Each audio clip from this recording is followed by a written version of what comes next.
Some viewers may find the following video disturbing. Viewer discretion is advised.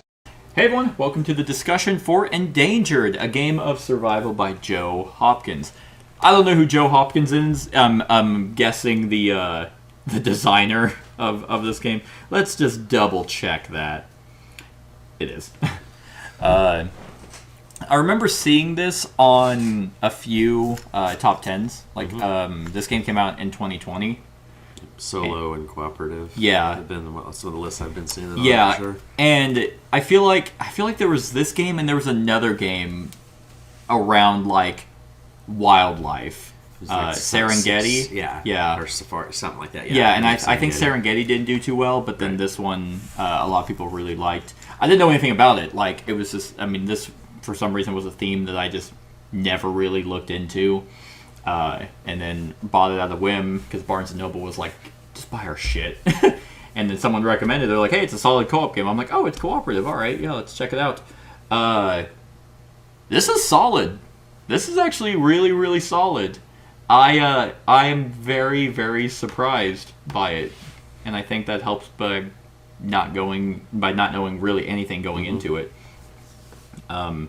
So I had a really good time. I think it's one of those pleasant co-ops where it's not like, 6 hours long, or it's not like gruelingly complex, or where it's just like, hey, by the way, if you fail, we're gonna kill your family. Right. But it's also not one that's like, oh man, this game's like super easy. Like, is there any difficulty setting? It struck that really nice balance.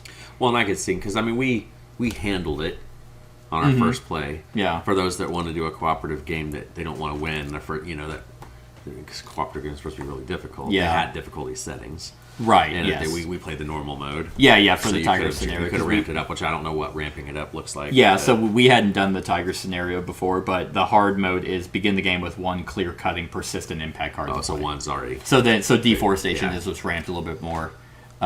This is actually, what's interesting is this is a company, Grand Gamers Guild. I looked up. I feel like I saw them at Gen Con multiple times. They're very nice, the people who are at the booth. They did another game called, they did Endeavor, Age of Sail, the Artemis Project, and those are the two I recommend. And then Roll Camera. And Roll Camera is a very whimsically themed game, but the gameplay is very serious. It's also a pretty crunchy co-op. A little bit crunchier than this. I think this is a little bit easier to manage, but yeah, if you do win your scenario and you're kind of like, oh, is that it? But or you play it on normal and it's insanely hard, you would like keep losing. You could go down to easy, which this is. You need 3 yes votes in a voting year. Gotcha. But what do you think? I liked it. Yeah. I mean, this is one that, because my wife has showed interest in it, I just haven't been able to find it for sale, like on the sites I buy from, and even though it's a cooperative game. Yeah, I was about to say, I'm like, did you lie to her? Be like, no, yeah, it's competitive. I don't think she realizes. It's the animals competing to live. Right, but no, I mean, you kind of get the weird, like, Ark Nova vibes from the cards, because it's that kind of realistic art. Right. In a way, you kind of just get that feel. It is drawn, right? But yeah, it is realistic. It's not like pictures of. When we first put the board on the table, it looked kind of like. This is not a looker. A boring one, but I mean, it doesn't have to be. The kind of what you're expecting from the cover, though. I think the cover is very nice, but then you put it on, it's like, are these supposed to be trees? Right.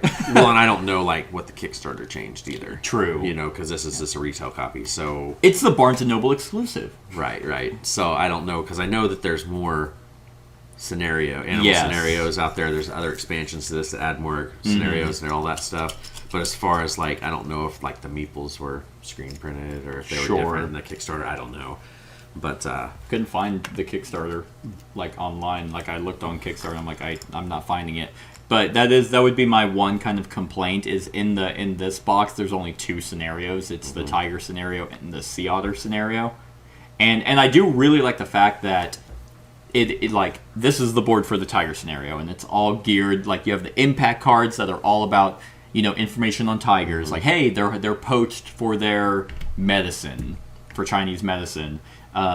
a lot of the cards that you're playing or seeing have to do with, I mean, they call them destruction tiles because they can't say deforestation because then it wouldn't make sense for the Sea Otter side. But I really like that. I think that's super cool that like these built-in actions are geared towards this scenario. Right, it doesn't leave it up to the randomness, you know, like, oh, I need to get these stupid cards out to do stuff. They give you that way of how to start the game. Yeah, and then like the fact of you having to get advisors to vote on it to help, you know, protect the endangered animals. I think this is a very wonderful theme. It's not like preachy, which, I mean, again, even if it was preachy, I would be on that side of like of the preaching, but even then, it's like, look, I just want to play a game. Like, I get it. I don't want to be annoyed or feel bad when I do something. But even here, it's like, oh, cool, poaching. Yep, let's remove groups of tigers. I wish every poacher would die. I hope their bullets ricochet and hit them in the neck and they slowly bleed out. That's pretty cool. But it's still like they're able to get the message across, and I don't know if they did it because I know a lot of games now do donations, like I think it says like on the back page of this that every copy bought goes to poaching a tiger. There's a Center of Biological Diversity, and it just talks about the extinction. It just it gives information about the Center of Biological Diversity. They didn't say anything about, you know, illustrations by Beth Sobel. Oh, okay. So there you go. It's not even man. They just didn't even want to put that on the cover. Yeah, but so I just talked what did about she do conservation. Again? Beth Sobel, wasn't she the artist for Wingspan and stuff? Maybe. I think she's the Wingspan. That name person. is definitely recognizable. Yeah.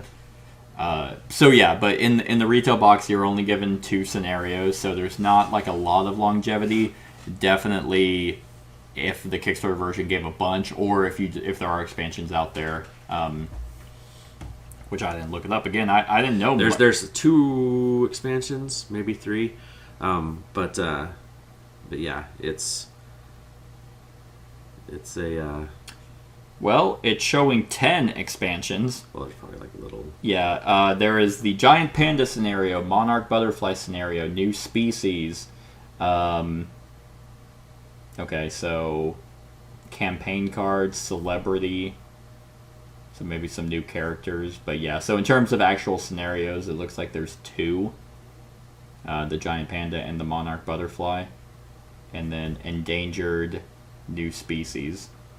Endangered new species was the one that had like a turtle or something on the front. Yeah, Beth Sobel was part of Wingspan. Okay. Yes, I just wanted to make sure. Yeah. But yeah, just adds this. They can keep putting out deals as the endangered species, you know, and they can put out this stuff, and I mean they could make a good.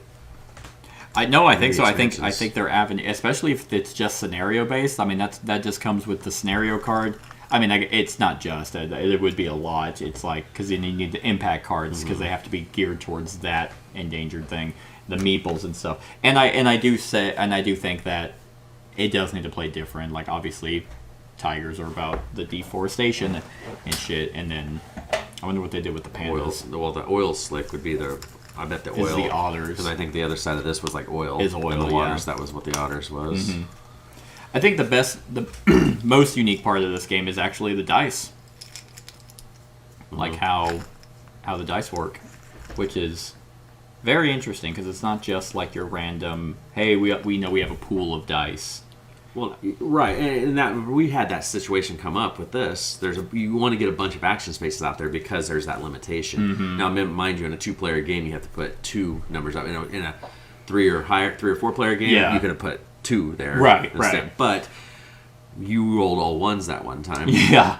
Which somewhat limited where you could put them, but then it made it easier for me to put stuff out the next turn. So there's that ebb and flow of low numbers aren't necessarily bad. No, yeah. I mean, high numbers are almost actually worse, 5s and 6s. Exactly. It's like, well, it guarantees I can almost go anywhere, but it blocks out the next player. No, I think that's incredibly fascinating. That's so innovative.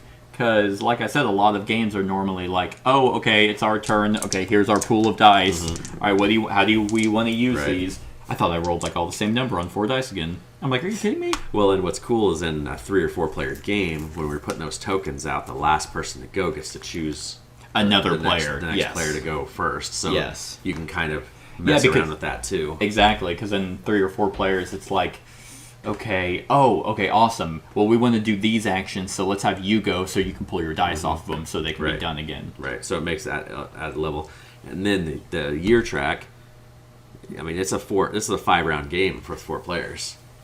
True. That's all. I mean, No, there's a lot of rounds. I mean, you're doing a lot of stuff in that amount of time. Yeah. But you have to have all that stuff done at the end of year 5. Yeah.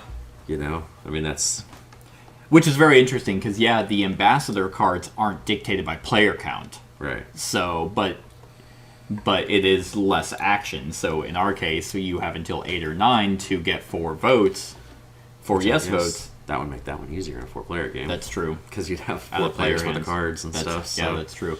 But that's the thing is like, so I guess yeah, some are kind of deterministic based off Yeah. players, but yeah, it's like we had a lot more time to try and get those. However, we had less action economy. Right. So Yep. I mean, again, this is one of those cooperative games that if you've played a bunch of cooperative games, it's gonna click. It's like boom, okay, yeah, I get it. Actions, these are very straightforward. You know exactly what you need to do. It's the turn order, player aids are done really well. And yeah, I mean, it just kind of makes sense, which is very relieving. Like I do enjoy this, quite a bit. Like, And after a brutal day of competitive gaming, a nice I know, this is a a nice- nice palate cleanser. yeah, it really was, yeah. I also like the fact that the character boards, all the player characters have their own decks, like decks of actions, which is very nice. But it was nice that we weren't like every card wasn't completely different, because it's like you had ways to give everyone $1 million, and you had ways to mitigate dice. Right, exactly. Well, and it's neat because each role has male and female, but their abilities are different. Yep. So you like my guy I could re-roll one of my dice if I discarded a card. Hers is actually even better because it's called reshoot the scene. After rolling your action die, you may discard a card from your hand to change all of your action dice to the values you want. Oh my god. I mean, like, that's so much more powerful than his, because his is just re-roll anytime you roll any die. So I guess it's more it controls more. that you only get to re-roll that die. Yeah. And hers is like no, I don't want to. It's only for your action dice. Right, but Yeah. still, it's like Yeah, I mean, you roll all ones. If Right. I couldn't do it, I was like, no, I'm going to discard a card and I'll make them all 3s. Is it anyone's dice? It's mine. Oh, yeah, But I'm okay. just meaning like if I rolled Yes. 3 all ones and it was going to screw me out of actions, I Right, could change right. them all to 3 or 4 or 5. I can mix them up. Yeah. However I wanted to do. So that's pretty powerful. Yeah, hers was. I mean, his is I think better. Each time you use an action to give an influence, you discard a card to add an extra. Her ability is Money Talks. Once per your own turn, you may pay $1 million to add 1 influence to an advisor. Yeah. So I mean, So just a little bit like, hey, okay, I just need $1 million to just add 1. Versus him, I had to actively spend a die to increase it. So they're related, but they're still pretty powerful in different ways. Like yours is a good example. You have more mitigation on any die, like even those dice or anything Mm-hmm. I could have done it with. and hers, like for example, I don't have to use a die. It's like, I can just occasionally as the game goes on keep adding influence with just $1 million, and yeah, so it's really cool. And they have two other characters in the game. The what were they called? Philanthropist, I think was one. Yeah, the philanthropist and the zoologist. Yeah. And I like the fact that there are.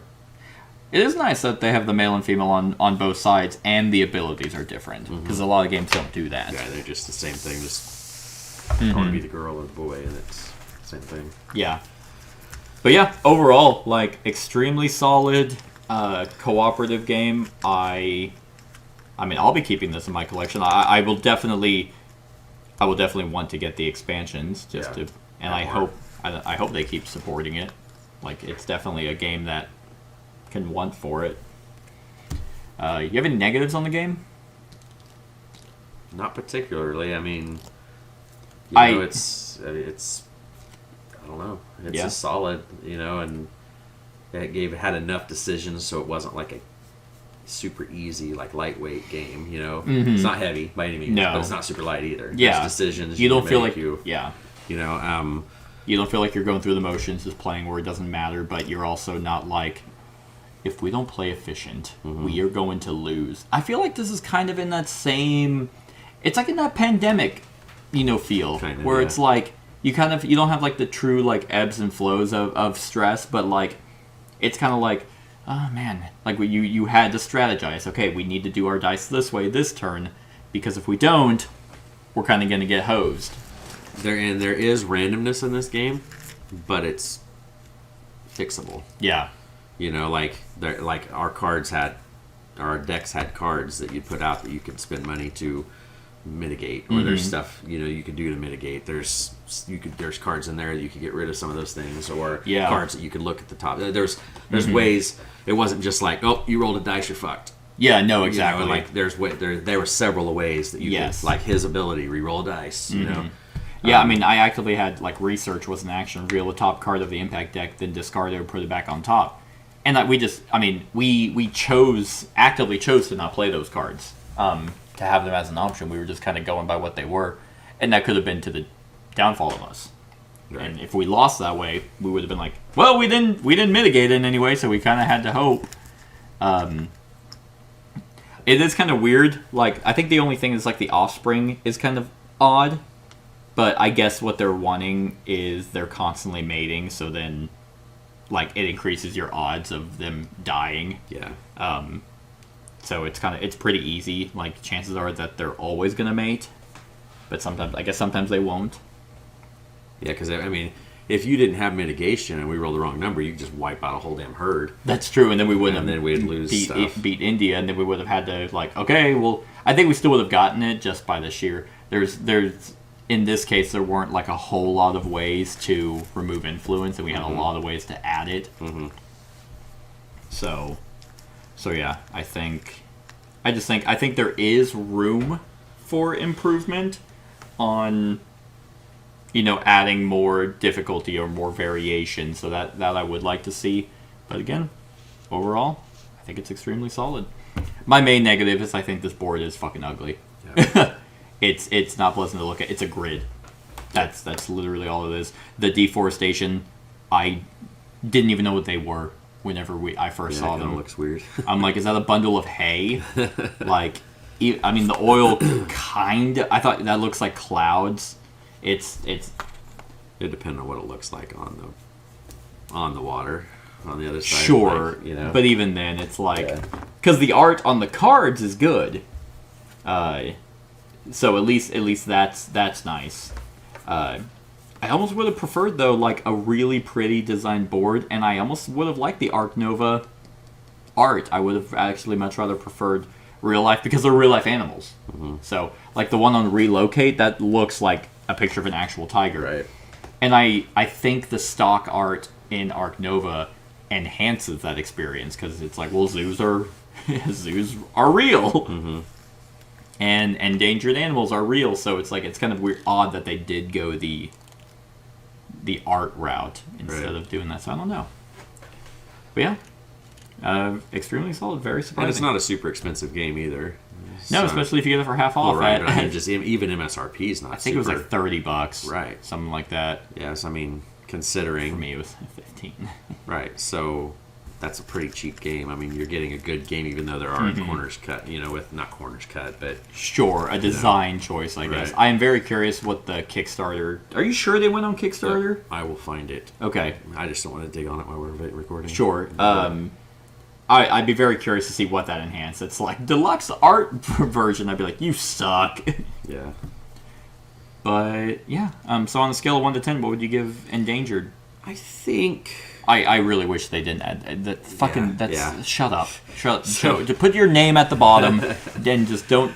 It's not even a game. It's so dumb. Just call it Endangered. I'm gonna say, because of all the cooperative type games I played, and this is also supposed to be really good solo, which I can see that. You just take 2 and play it. I mean, it's not going to be any different than what we just played. I would probably say maybe 7.5. Yeah, that's kind of where I'm at. 7.5. It's solid. It's really good. Yeah. It's, I'm slightly lower. I think I'm at a 7. Yeah.